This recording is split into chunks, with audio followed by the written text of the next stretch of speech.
What do we say, fam? Welcome to Simple Church, where we have made church really, really simple. And today I got a message on my heart that I have been dying to share with you amidst this Christmas season. But as I have been looking around, this studio is anything but Christmassy.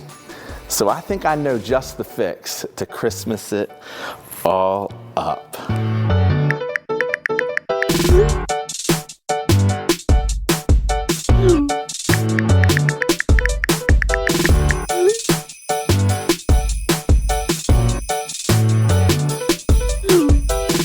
Perfect.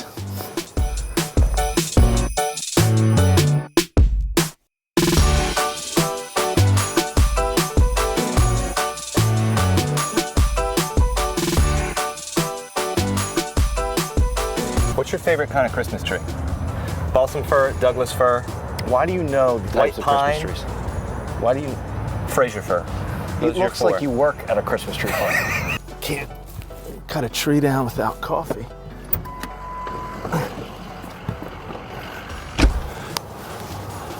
It is so cold. Where is he? That's so warm. I challenge you right here, right now. Your honor. Now, is it 1, 2, 3, shoot, or is it one? What is it? 1, 2, 3, shoot. Kind Traditional of rules. Very. Yeah. Okay. 1, 2, 3, shoot.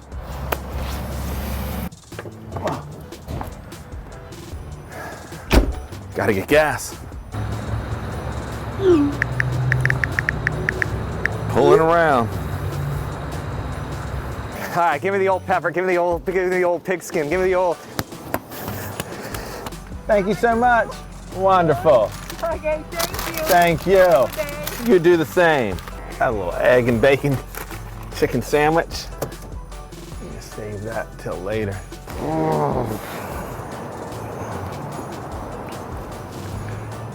Are you asleep? Dreaming of a white Christmas. Why do I have this? Wake up! I gotta go. This guy. What's going on here? Where you been, man? Hey, I get a couple things. Why you say you're pulling Like around? that, please. Chill out. Thank you. Did you get coffee? I did. Did you get us coffee? How far is this place? Depends if we go straight there. About 30, 35, 40 minutes. Where are we Make going? sure we got gas. Oh yeah, I got gas. No, you got gas when you were coming around. I did. Better safe than sorry. I don't want us to be stranded. Diddler off. No, I don't got it. No, please, full service. I got a minute. You want to change the oil? I did consider getting the discount car wash. What are we doing? All right, so here's the deal. That studio is in desperate need of some atmosphere. Some cheer. Certainly some They don't Christmas sell cheer. plastic trees though here. These are real ones. And that's why we came. Okay. So we're gonna get one, and we're gonna add the atmosphere too, but I'm not much of a manual labor guy. That's what I got you sweet friends for. That's why John brought that hat.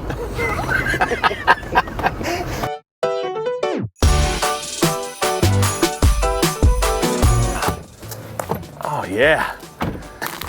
Coffee's still warm.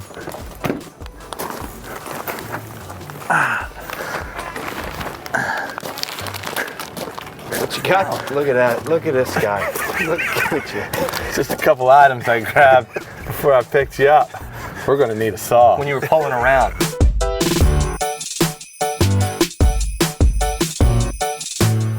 I think we found the one. That's as tall as Steve. Hey, Paul, it's a bush, man. Why? It's gonna look incredible inside that studio. All right. Well, you want the saw? What? Hey, if you wouldn't mind, the sooner you believe this chop that clean, the quicker we can get out of here. But let's not do it too hasty, because I got a bacon, egg, and cheese biscuit This I'm gonna guy. work through. Hey, John. We drove an hour and a half for this? That's a bush, and you're eating. Hey, This is all about telling your kids one day. In mittens. The accomplishment. You're gonna get grease on your mittens. Biggest work I'm going to do is try to keep this cheese off these brand new mittens. There you go. Got it up there? I think we got it. Great.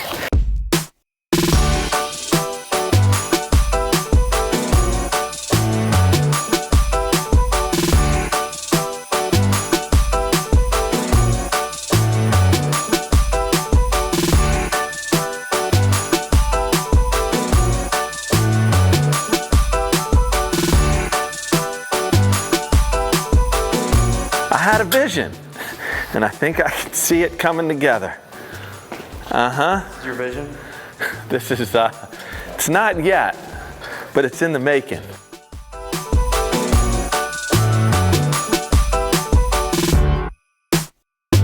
It'll relax. It's a little uptight right now. That's how we get when we're in new spaces.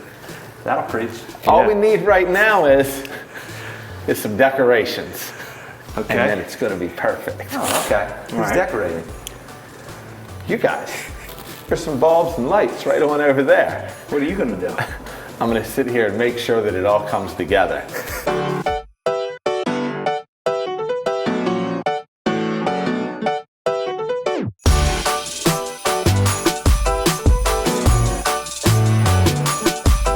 I got to take this, guys. I'm sure you're going to figure it out. Hello? Hey, John. Yeah? Can we get one of those other trees? Absolutely.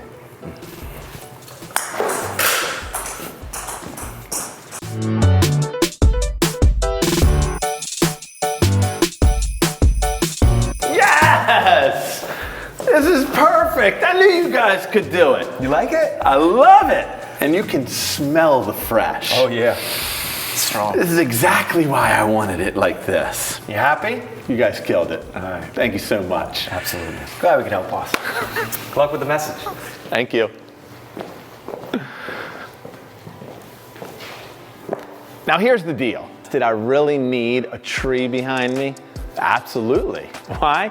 Because visuals create feels. You can't stay connected to the Christmas season if you don't have Christmas visuals. If you're anything like me, I'm right on the precipice of slipping into that post-Christmas slump. A little depression sets in, the nostalgia begins to fade, and I feel like I got to start the clock all over again for another 365 days until we get there. And so I want the visuals around me as long as possible. Why? Because visuals keep you connected. I think that point right there is so true of life as a whole. That whatever you focus on and whatever you look at actually creates how you feel. How you feel determines how you think, and as many would argue, how you think determines how you live. And I think that truth right there should be one that you and I consider all the more as we end this year and head into a new. A really easy way to put it is whatever you magnify, you'll eventually exemplify. Whatever you give your attention to, your eyes to, your focus to, eventually it becomes the way you live. You can look at anybody and you can tell really quickly what they look at the most. Why? Because you'll eventually hear it how they speak. You'll see it how they behave. You'll hear it in how they complain, or either they're uplifting, how they consider relationships around them is all rooted in what they give their focus to. Jesus in Matthew 22, actually Matthew 6, 22 and 23, he says it like this: the eyes are the lamp of the body. And if your eyes are healthy, well, then the whole body is full of light. But he continues, and he said, but if the eye is unhealthy, the whole body is full of darkness. And then he concludes by saying, and how great a darkness it is. Actually, what Jesus was saying is you become what you look at. I think that is a heavy statement to make, and one that you and I should very carefully consider. can I ask you a question real quick? What is it that you look at the most? What are your objects of focus? What do you think about? Where does your mind go in your downtime? What do you scroll through? What do you focus upon? Because what you focus on determines how you feel, and how you feel determines how you think, and how you think determines how you live. If there's anything I've realized over the course of 2021, it's been how many competitors there are for my focus. And so often, to my own shame and to my own ill emotions, have I given my attention to those competitors. I've many times found myself full of anxiety, full of worry, full of fret, full of feelings of turbulence within myself, all because of what I've been looking at. I haven't kept my mind fixed on Jesus. I've found myself reading, moreover, stories of despair, listening to my own inner narrative rather than having God write one for me. I've found myself going down dark rabbit holes of what ifs and what could happen, and rather than realigning my focus on the one that holds the future together. Many times when you feel yourself filled with anger or attitudes, you feel yourself filled with anxiety and or worry, it's all rooted in what you're looking at. And I think there is a very clear charge as we end this year and turn into the new. It's to realign our focus. One of my favorite Psalms in all of Scripture is Psalm 73. Actually, it's called the Psalm of Asaph. And actually, it sort of tells a story about a man that lost his focus. It was a man that walked with God and knew God. He had a heart for God, and he had a love for the faithfulness of God. He was able to tell you about the sovereignty of God, and the majesty of God, the goodness of God, and the heart of God, yet he found himself having lost his focus. He started to look at those around him that wanted nothing to do with God. Actually, those that were mockers of God. They would scoff, they would do their own thing on their own terms, in their own way. And he said that I actually started to envy them. I looked at how they went from prosperity to prosperity. I looked at how they walked with an arrogance and pride. I looked at how people followed them. And he said, and I began to wonder, how come hardship never comes to them? It only seems like they move from strength to strength. And he says that I began to doubt, is God true to his word? Have I kept myself faithful in vain? Have actually I stayed the course with God for nothing? Is God as good as I thought he was? And does his word stand true like I say? He said, doubt began to set in until, the psalmist writes, I went into the sanctuary of the Lord. He said, and then all clarity came back to me. I saw that calamity was the wicked's end. I saw that they would eventually reap what they've sown. I saw that they only move from hardship to hardship rather than what I thought prosperity to prosperity. And he said, and I was reminded that those that walk faithfully with God and those that are kept by God, will they end up with the promises of God. That the goodness of God is unshakable. His sovereignty is steadfast and his love is everlasting. He said, I realized all this when I realigned my focus. He said, I started to focus on those around me. He goes, I felt envy. He said, my feelings of envy then turned into thoughts of doubt. And he said, and my thoughts of doubt ultimately almost led me to where my feet slipped until I fixed my eyes once again on the maker of heaven and earth. He actually made the case that what you focus on determines how you feel, and how you feel determines how you think, and how you think determines how you behave. It is a resounding charge to me for Sammy, consider what you're looking at. And by extension, I want to make the same charge to you. I think as we end this year and head into the next, the best thing we could stop and do is to consider what have been our objects of focus, because they have a natural outworking. And the charge is to realign your focus once again on the one that loves you, created you, and has a purpose and plan in store for you.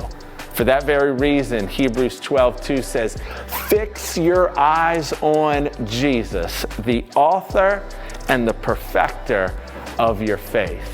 That those that keep their mind stayed on him, he keeps at perfect peace. That all life and the fullness therein is found in Jesus. And so, whatever we look at, we become like.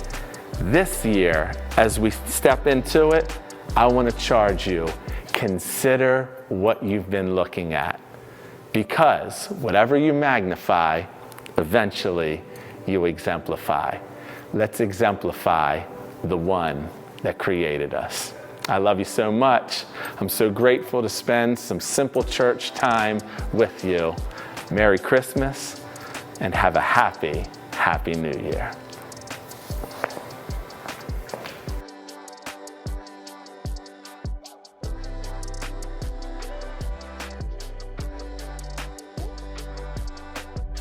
And so from our family here at Lighthouse to yours, Merry Christmas and a Happy New Year.